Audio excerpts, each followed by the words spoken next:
ఇవాల్టి నుంచి దేశవ్యాప్తంగా జనగణన ప్రక్రియ అధికారికంగా ప్రారంభమైందని అన్నారు పాల్వంచ తహసీల్దార్ దారా ప్రసాద్. పాల్వంచ మండలంలో జనగణన ప్రక్రియ కొనసాగుతోందని తెలిపారు. ఎన్యూమరేటర్లు ప్రతి ఇంటిని సందర్శిస్తారని చెప్పారు. కుటుంబ సభ్యుల వివరాలు, సామాజిక, ఆర్థిక స్థితిగతులను నమోదు చేస్తారని తెలిపారు. ప్రతి ఒక్కరూ కూడా సామాజిక బాధ్యతగా జనగణనలో భాగస్వాములు కావాలన్నారు. సంక్షేమ పథకాల రూపకల్పన, అభివృద్ధి కార్యక్రమాల్లో ఈ గణాంకాలు కీలకం కానున్నాయని చెప్పారు తహసీల్దార్ దారా ప్రసాద్. పాల్వంచ మండలానికి సంబంధించి సెన్సెస్ అనేది స్టార్ట్ అవుతుంది. మన పాల్వంచ మండలంలో అర్బన్ ఏరియాకి సంబంధించి సెన్సెస్ ఉంటుంది. అట్లాగనే రూరల్ ఏరియాకి సంబంధించి రూరల్ విలేజెస్ అన్నిటి కూడా సెన్సెస్ ఉంటుంది. దీంట్లో భాగంగా మనకి టోటల్గా పాల్వంచ రూరల్కి సంబంధించి టోటల్గా 84 హౌస్ లిస్టింగ్ బ్లాక్స్ని మనం ఐడెంటిఫికేషన్ చేసుకోవడం జరిగింది. దీనికి సంబంధించి 54 మంది ఎన్యూమరేటర్స్, అంటే మనకి టీచర్స్ ఎవరైతే ఉన్నారో ఎస్జిటి క్యాడర్లో 54 మందిని మనం ఎన్యూమరేటర్గా నియమించి వారికి అపాయింట్మెంట్ ఆర్డర్ ఇవ్వడం జరిగింది.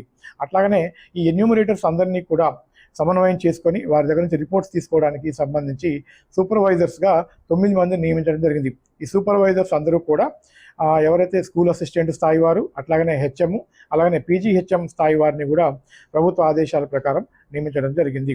ఈ రోజు నుంచి అంటే మనకి మే 11 నుంచి 11, 12, 13 ఈ 3 రోజులలో ప్రతి ఒక్క ఎన్యూమరేటరు తనకి సంబంధించినటువంటి ఏదైతే హౌస్ లిస్టింగ్ బ్లాక్స్ ఉందో హెచ్ఎల్పి దాన్ని విజిట్ చేయడం జరుగుతుంది. దానికి సంబంధించినటువంటి బౌండరీస్ని వారు ఐడెంటిఫై చేస్తారు.